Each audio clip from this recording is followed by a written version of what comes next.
Hey everybody, welcome back to Mike's Wooden Things and Stuff. Last week's video, I told you all about my top 5 tips for doing markets. Get off your damn chair. If you missed that, I will leave a link to it down below in the description.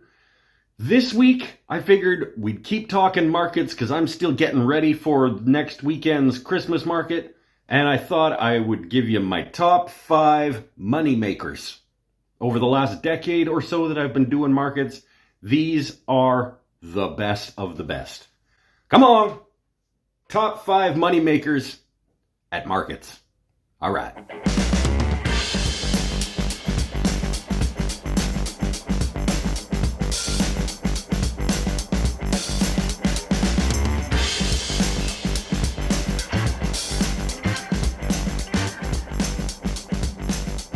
Okay, so I've categorized this list in a fairly arbitrary way. It's by gut feeling. And the reason for that is if I did it in terms of the most things that I've sold, or if I did it by the things that have sold for the most money, or I did it by the things that net the best profit margin, or things like that, the list would be different depending on it. So I'm going to do my top 5 money makers, and I'm going to tell you why they're on the list and why they are where they are on the list as I go. Okay, so at number 5, over the past decade or so that I have been doing markets, the number 5 best money maker is the charcuterie board.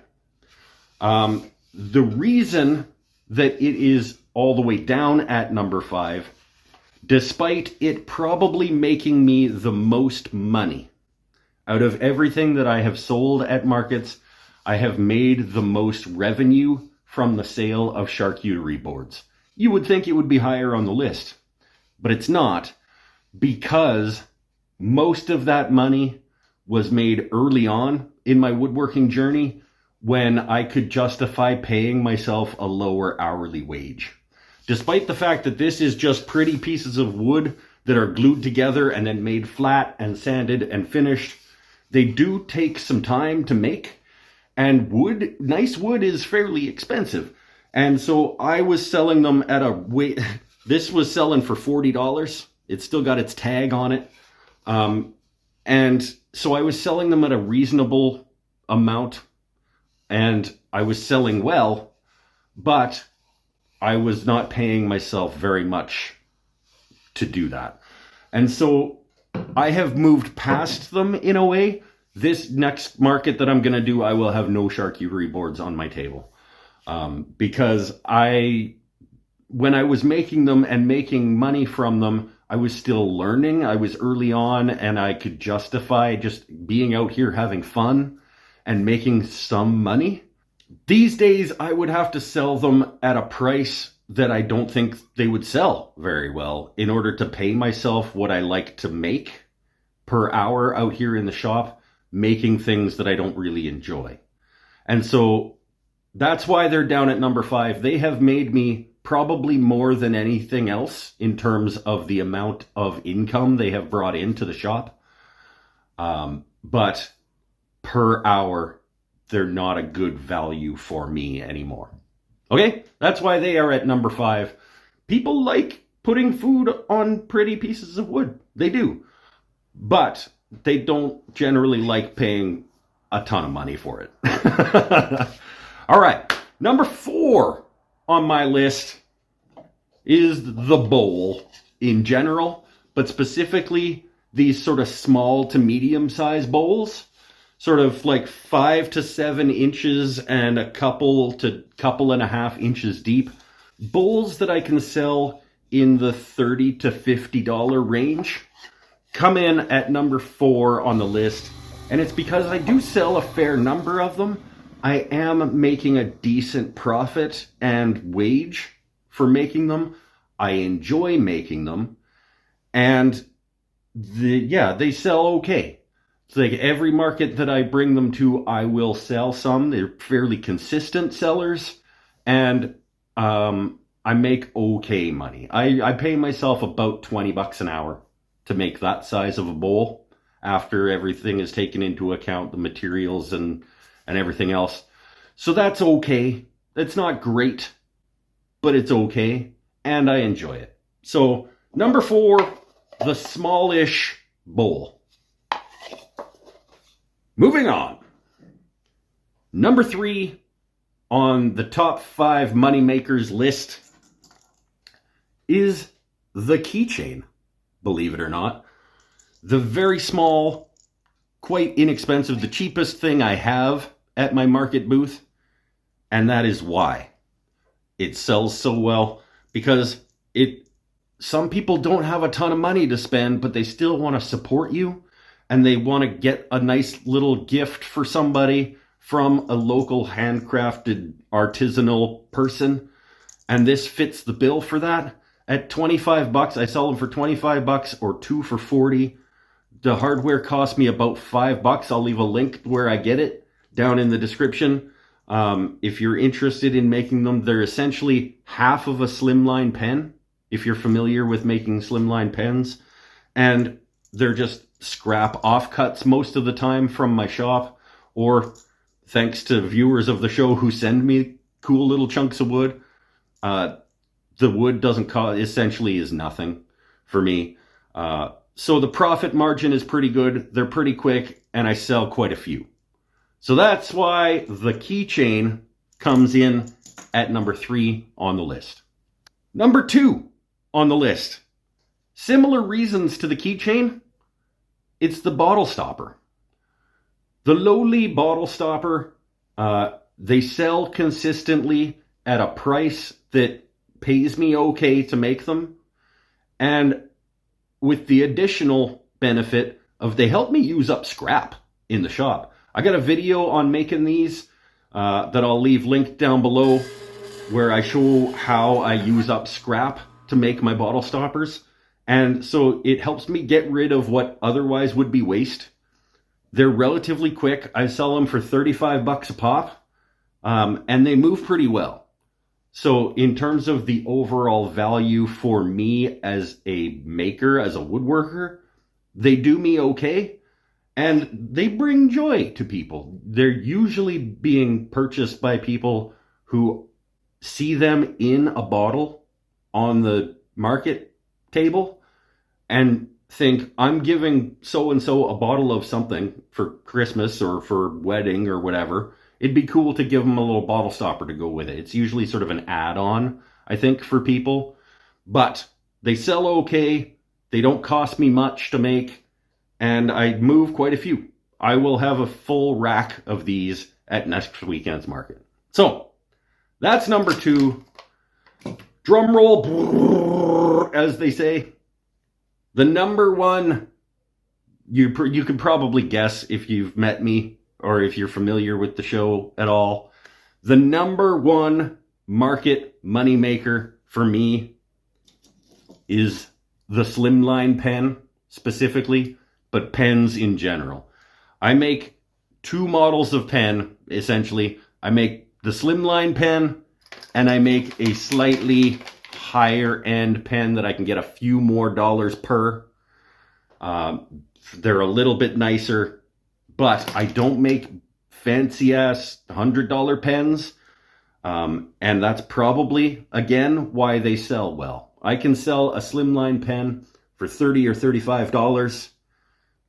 It costs me about $5 to make, and I can churn them out pretty quickly. Dollar per minute, this is my best moneymaker, for sure. And I have sold, at this point, somewhere between 200 and 300 slimline pens at $30 a piece. That's, let's say $6,000 worth of pens that I've sold over the 4 or 5 years that I've been making them. Per hour, I pay myself probably between $50 and $60 making slimline pens, and they sell really, really well. So the slimline pen specifically, but pens in general, absolutely far and away the best moneymaker at markets for me. Okay? Hopefully that gives you some kind of something. I don't really know what the purpose of this video is. I hope you get something out of it. I'm going to do a super top secret item number 6, moneymaker number 6, the business card. In terms of value, it cost me, I don't even know, $20 for 100 business cards, and for every 100 business cards I give out, I probably make easily $100 or $150 worth of after the fact income from people contacting me. So not a thing I make, but absolutely one of the best money makers that I bring with me. If you watched last week's video that's linked down below, business cards, absolutely essential. And I would consider it definitely a top 6 moneymaker. Okay? Stay happy, stay healthy, stay safe, everybody. We'll see you next week. We'll see you when we see you. Remember, I do a live show every Saturday night when I'm available, which is most Saturday nights, 5:45-ish Pacific time.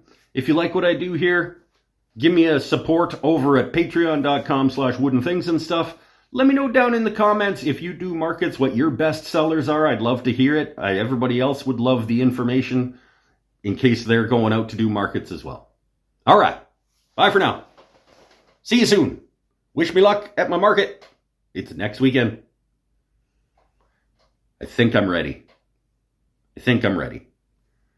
Maybe a few more sort of Christmassy things. But other than that, I think I'm ready. All right.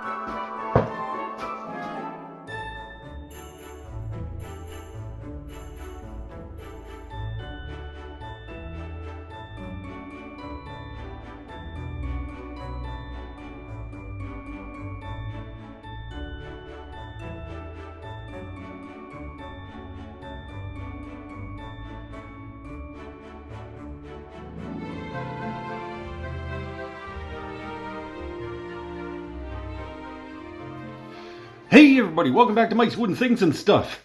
In last week's video, I talked about my top 5 tips for doing markets. If you missed that one, there'll be a link, or probably up in there or down in the...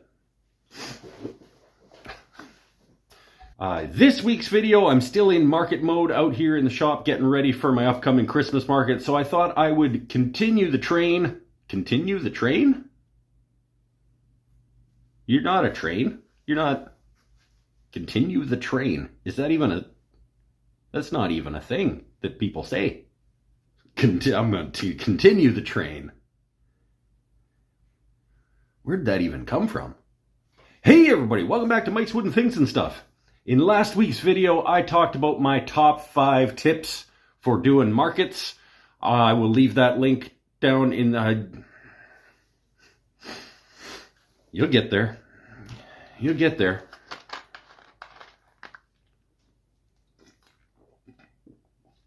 I'm usually okay once I get rolling. It just takes me a few... Get rolling. Like a train. Like when the train takes a little while to get up to speed. So I thought I would do my 5 top money makers when I've been doing markets. Oh, I think you were probably close to the end. Over the last decade or so that I've been doing markets, these are the best of the best. Come on, top 5 money makers at markets. All right. I can hear, you hear it in my head.